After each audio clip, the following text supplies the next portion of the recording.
The moment I saw the message pop up on my phone, my heart froze. It was from Jenna, my closest colleague, or so I thought.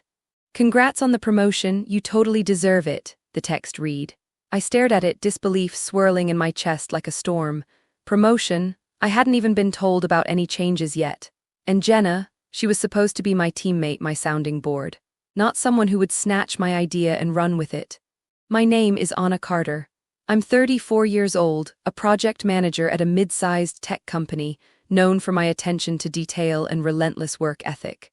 For years, I poured my heart into every proposal, every pitch, believing that dedication and integrity would carry me forward.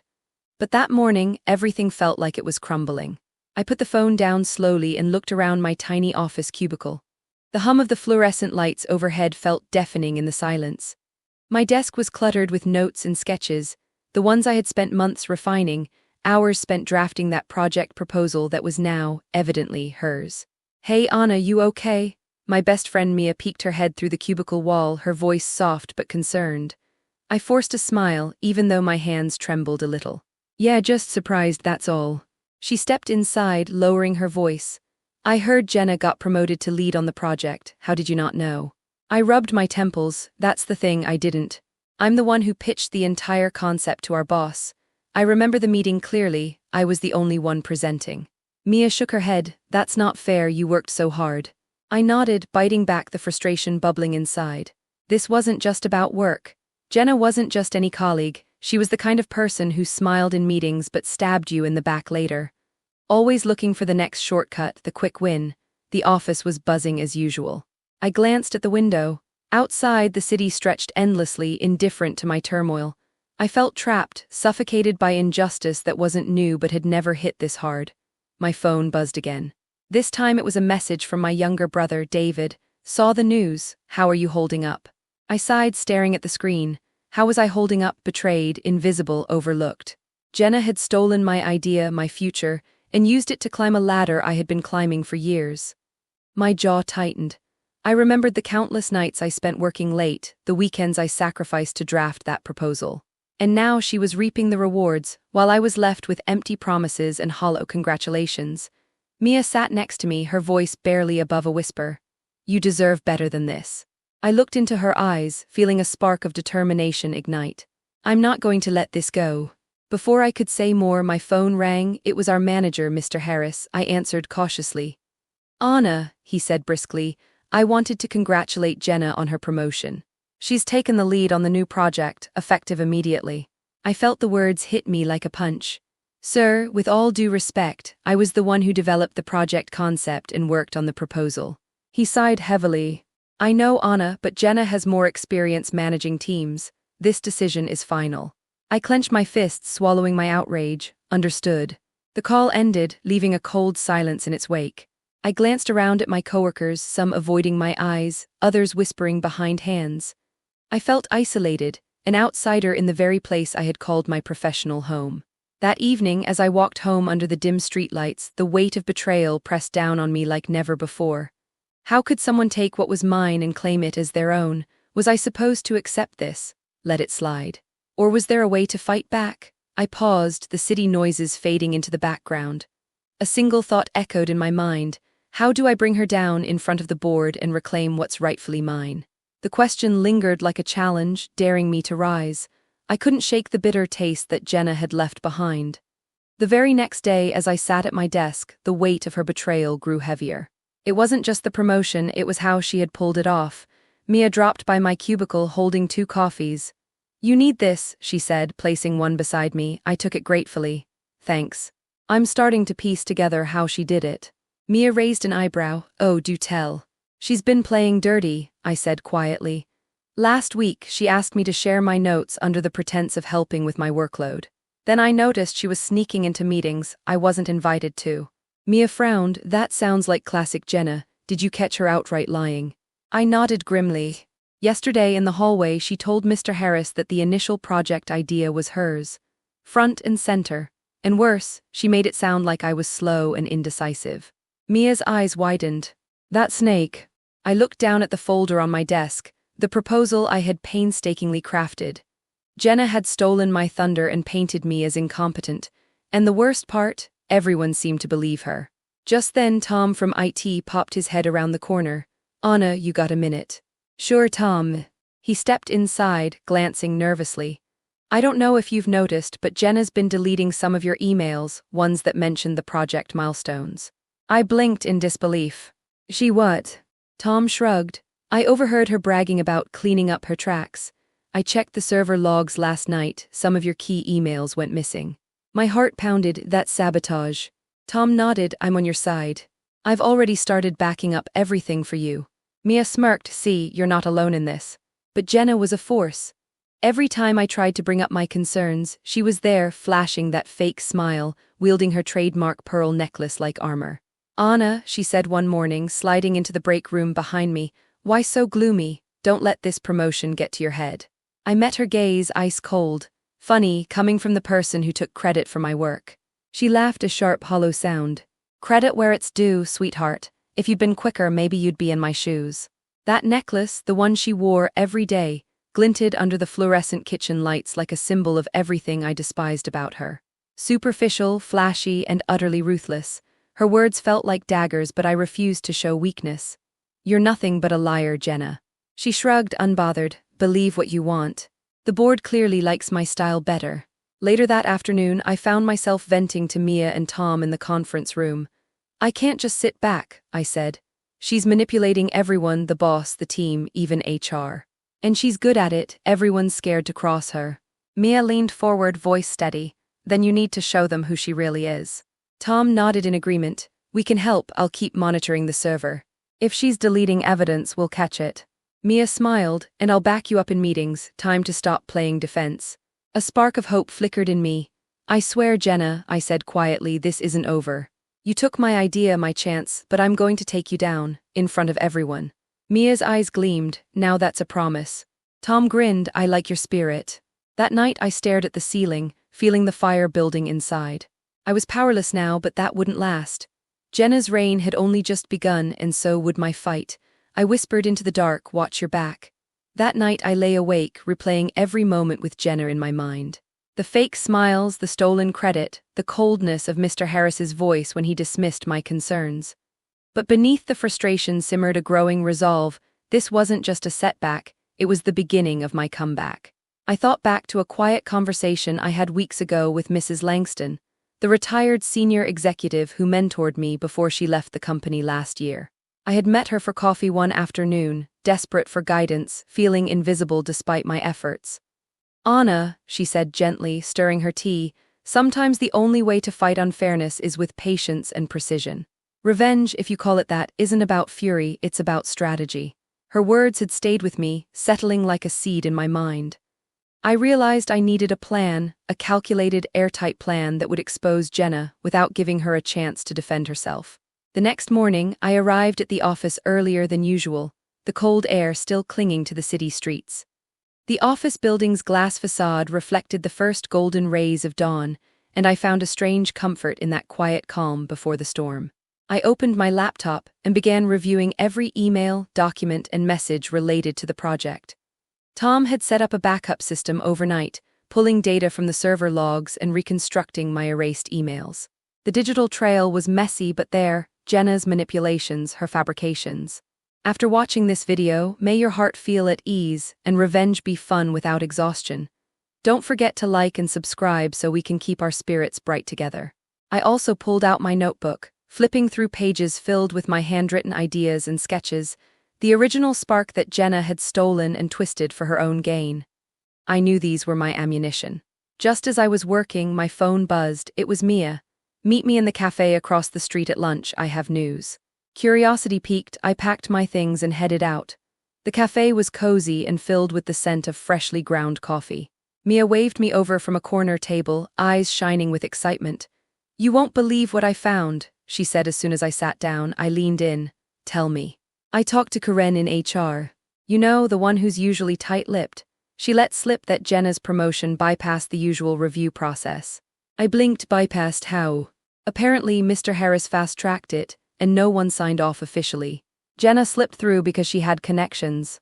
I frowned, taking a sip of my latte. "Connections?" Mia nodded, lowering her voice. Word is, Jenna's been cozying up to the VP of sales. Heard she's been attending private dinners, giving favors. My stomach churned. The betrayal ran deeper than I thought. Jenna wasn't just stealing ideas, she was playing a political game, using charm and manipulation to get ahead. Do you think we can get proof? I asked, eyes narrowing. Mia smiled. Leave that to me. I've got a contact in the IT department who's a wizard with tracking digital footprints. We're already on it. I felt a flicker of hope. This is bigger than I imagined. Later that afternoon, back in the office, I sat quietly observing Jenna from across the room. She was charming, laughing too loudly at some joke, adjusting her pearl necklace with that arrogant flick of the wrist. Everyone seemed to orbit around her, drawn by her confident, polished demeanor. I thought about how different she was from me. She thrived on surface-level charm and shortcuts, while I preferred substance and hard work. It was infuriating, but I reminded myself that was my advantage. While she relied on manipulation, I had truth and evidence on my side. All I needed was to be smart, patient, and meticulous. At my desk, I began drafting an anonymous email, a whistleblower tip, with the evidence Tom and Mia had gathered so far. I wrote carefully, outlining the inconsistencies in Jenna's promotion, the missing emails, and the undue influence she wielded. Before sending it, I hesitated. What if this backfired? What if Jenna found out and retaliated? I glanced at a photo on my desk, my younger brother David's graduation day. He had believed in me when no one else did. I whispered to myself, this is for us. With a deep breath, I hit send. The days that followed were tense. Jenna grew more guarded, her usual smug smile replaced by sharp glances and a faint edge of paranoia. I could see it in the way she double-checked her emails and avoided eye contact. Meanwhile, I kept working, quietly rallying allies. Mia took notes during meetings, subtly steering conversations, while Tom continued digging into server logs. One evening, I met with Mrs. Langston again, eager for advice. How do I keep my cool when she's everywhere, taking every step I take? I asked. She smiled knowingly. Control what you can, Anna, let the evidence speak. Your calm will be your strength. Her words grounded me. Back at work, during a tense Monday morning meeting, Jenna attempted to take credit for a new client pitch I had worked on late last week. This proposal is my idea, she declared confidently to the room. I caught Mia's eye and she gave a subtle nod. I cleared my throat. Actually, the original concept and research were developed over several weeks by me. The client meetings were scheduled based on my work. Jenna's smile faltered for a split second. Mr. Harris frowned. Anna, can you prove that? I nodded, pulling out my tablet. I've documented all emails, drafts, and meeting notes. Plus, our IT department confirmed discrepancies in Jenna's communication logs. The room grew quiet, Jenna's face tightened. That's ridiculous, you're just trying to sabotage me. I stayed calm, I'm only presenting facts. I'm happy to provide the evidence to HR. She scoffed but said nothing. After the meeting, Mia whispered, you're doing great, keep going. Tom popped his head in. Got some more files you'll want to see. My heart pounded with cautious optimism. The pieces were coming together. That night, as I closed my laptop, my mind raced with what was to come. The battle was no longer just about ideas or promotions. It was about integrity, fairness, and reclaiming my career. I looked out the window, the city lights sparkling below like a promise. The question that haunted me all along returned. How far would I go to make sure the truth comes out and Jenna pays for what she did? The answer was clear. I was ready. The day I decided to strike was colder than usual. The city streets were slick with rain, and the sky hung low, heavy with gray clouds, a perfect backdrop for what I was about to unleash. I arrived at the office early, my mind sharp and focused. For weeks, I had been gathering every scrap of evidence against Jenna, the deleted emails Tom recovered, the whistleblower tips Mia secured, and the inconsistencies in Jenna's promotion process. The quiet digital war was about to become a very public battle. As I walked through the lobby, I passed Jenna coming in, her usual confident smile replaced by a faint twitch in the corner of her mouth. She glanced my way, perhaps sensing the storm headed her way but unsure where it would land. In the conference room, the board was assembling for their weekly review meeting, the perfect stage for my reveal. Mr. Harris was there, looking as if he hadn't slept much. Jenna sat beside him, attempting to compose herself, clutching her signature pearl necklace like a talisman. Mia and Tom slipped in behind me, our silent alliance solid. The room quieted as I stood, the click of my laptop signaling the start of what no one expected. Thank you all for being here, I began, voice steady. I'm here to clarify some serious discrepancies regarding the recent project promotion and the integrity of our team. Jenna's eyes narrowed, lips tightening. I projected the first slide, a timeline of emails, meetings, and drafts, all marked with dates and times. As you can see, the original project proposal was developed over several months, beginning well before Jenna's involvement, I explained. However, some key communications and documents related to the project were mysteriously deleted or altered. Tom stepped forward, holding printed copies of server logs. Our IT department conducted a full audit and found evidence of email deletions linked to Jenna's account during critical periods. A murmur rippled through the room. Jenna's face flushed crimson. This is absurd. I had no reason to do that. I raised an eyebrow, suppressing a smile. There's more. I clicked to the next slide, screenshots of messages Jenna had sent to the VP of Sales, promising favors in exchange for support during her promotion process. Mia chimed in. We've also confirmed that Jenna bypassed official promotion procedures by leveraging her personal connections, violating company policy. Mr. Harris shifted uncomfortably. Jenna's voice cracked as she stammered. This is all hearsay, fabricated accusations from a disgruntled employee. I smiled calmly, the kind of smile that comes from knowing you have the upper hand. In fact, I said, we have written testimonies from multiple colleagues who witnessed these actions but feared retaliation. A door opened and Karen from HR entered, carrying a folder thick with statements. I've reviewed these reports, Karen said firmly.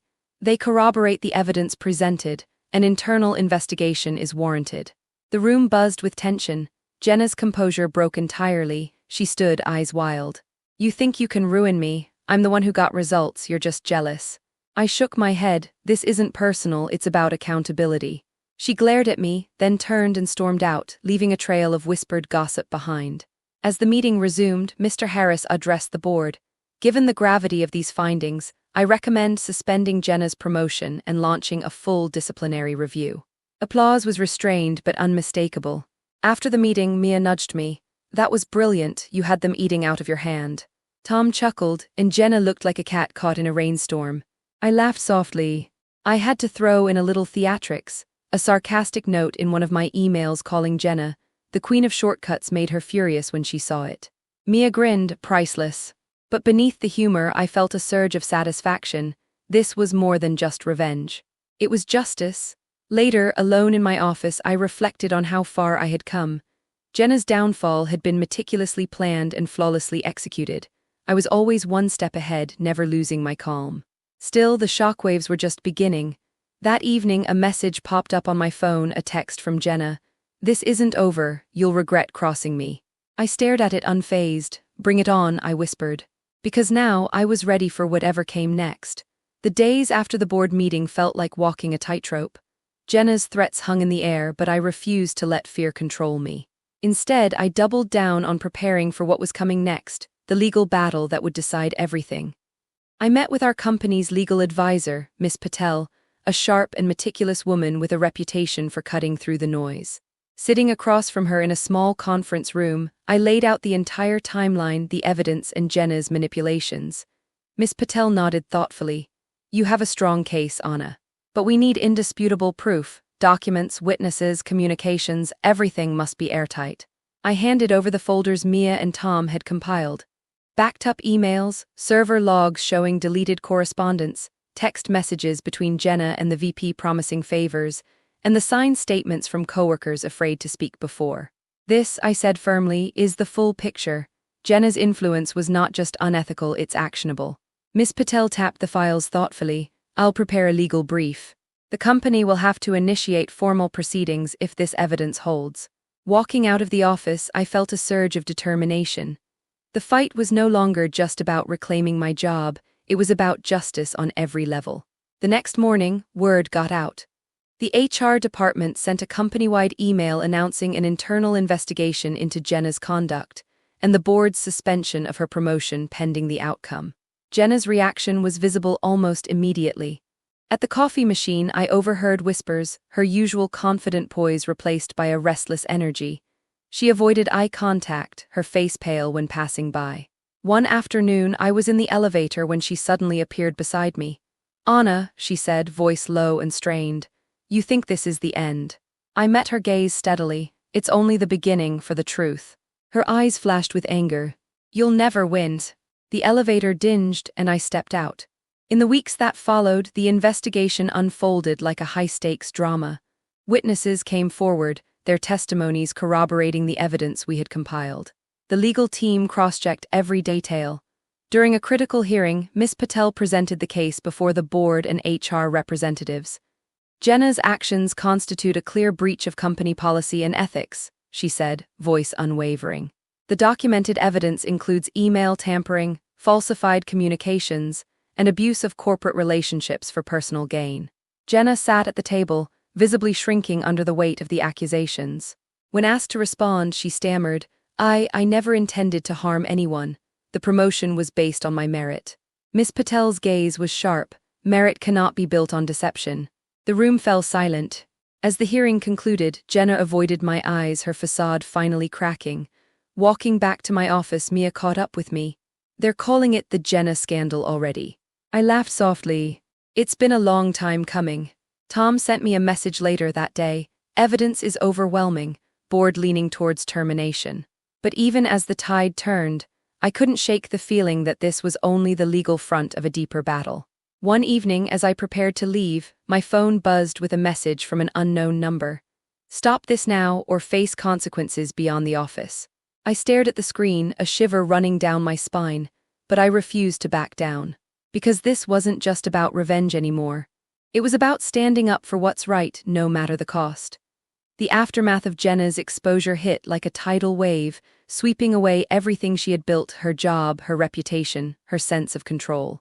It was a collapse so complete, so devastating, it was hard not to feel a quiet satisfaction mixed with sympathy. The first level was material. The company wasted no time in terminating her contract.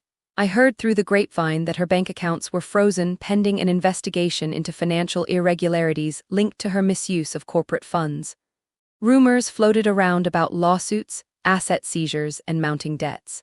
Jenna's once glamorous lifestyle, expensive dinners, weekend trips, and the pearl necklace she wore like armor, vanished beneath the weight of consequences she had ignored for too long. Walking through the office, I could feel the whispers swirling. Former colleagues who had once admired her now averted their eyes or exchanged knowing glances. Invitations to social gatherings stopped. The social circles Jenna had carefully cultivated began to fracture. That was the second collapse. Reputation. The Jenna scandal became the office's darkest gossip, and word leaked to industry insiders. The annual company gala went ahead without her, a glaring absence that spoke volumes. The VP of sales, once her staunch supporter, distanced himself quickly, unwilling to be tainted by association. But what struck me most was the third and deepest level of collapse, the mental and emotional unraveling. I learned through Mia that Jenna had become withdrawn, her confident veneer replaced by paranoia and regret. She lashed out in private messages, blaming everyone but herself. Her threats turned desperate, erratic. Yet beneath it all was a hollow loneliness that no amount of anger could fill. One afternoon, Mia and I sat quietly in the break room, watching the office buzz with renewed energy and cautious optimism. She said softly, "She's lost everything, the job, the friends, the respect. It's what happens when you build your success on lies." I nodded, thinking about the long months of stress and preparation it took for me to reach this point. It's a brutal lesson, but one she needed to learn. The contrast between Jenna's downfall and my steady rise was almost surreal. I had fought with calm intelligence and patience, and now, finally, the truth had triumphed. Then came the moment I had long hoped for, a message from the board chair. "Anna, your integrity and professionalism throughout this ordeal have been exemplary. We would like to offer you a leadership position on the project you originally developed." My heart swelled with pride. This wasn't just a job offer, it was a symbol of justice served, recognition of my dedication and resilience. I took the role, knowing it was more than just a career move. It was a statement. Honesty and hard work prevail, even when the odds seem stacked against you. Still, the final echo of this saga was Jenna's last email before leaving. It read simply, "You won. But don't think this is the end." I smiled, closing the message gently. In that moment, I realized justice wasn't just about winning battles or exposing deceit. It was about rising stronger, wiser, and more grounded, ready to face whatever the future held, without fear or doubt. Because true victory lies not in revenge, but in integrity, resilience, and the courage to keep moving forward. Months had passed since Jenna's departure, but the ripples of that storm still shaped my days. Taking the leadership role was not just a promotion, it was a chance to redefine the culture that had allowed deceit to flourish. I wasn't just rebuilding my career, I was laying a foundation for fairness and transparency. One crisp morning, I stood by the window of my new office, the city sprawling beneath me like an endless promise. The sunlight caught the edges of a small, worn notebook on my desk, the very one where I had first sketched out the project Jenna tried to steal. It had traveled with me through sleepless nights, silent meetings, and whispered plans of revenge. Now it felt more than a notebook. It was a symbol of perseverance, of the quiet strength that grows in the face of betrayal. My phone buzzed softly, a message from Mia. "Board loved your proposal for the ethics committee. You're making waves." I smiled, feeling the warmth of a team united, not divided. Setting up the new department dedicated to integrity and support had been challenging. Some resisted change, others feared what transparency might reveal. But gradually, voices grew louder, champions of fairness emerged, and a new culture began to take root. One afternoon, as I walked through the office corridors, I passed a group of junior employees clustered around a small table. They were discussing ways to protect their ideas and support each other. Seeing their determination, I felt a quiet pride. Back in my office, a visitor awaited Mrs. Langston, my mentor and longtime supporter. "Anna," she said warmly, "you've turned tragedy into triumph. That takes more than strength, it takes wisdom." I nodded. It's been a journey. I've learned that justice isn't just about retribution. It's about building something better. She smiled knowingly, "And you're doing just that." Before she left, she handed me a small plaque engraved with the words, "Integrity is the seed of true success." I placed it beside the notebook, a reminder of where I'd come from and where I was going. Later that evening, I sat alone by the window, city lights shimmering like distant stars. The silence wrapped around me, inviting reflection. I thought about Jenna's final warning, "This isn't the end." Maybe she was right. Life would always have challenges, setbacks, and shadows, but I was no longer the person who felt powerless in a sea of injustice. I was a leader now, calm, confident, and unshakable. The pearl necklace Jenna had worn. I never saw it again. But the real symbol of victory was something far quieter, the steady pulse of integrity beating through every choice I made. And as I looked out into the night, I whispered to myself, "This is just the beginning."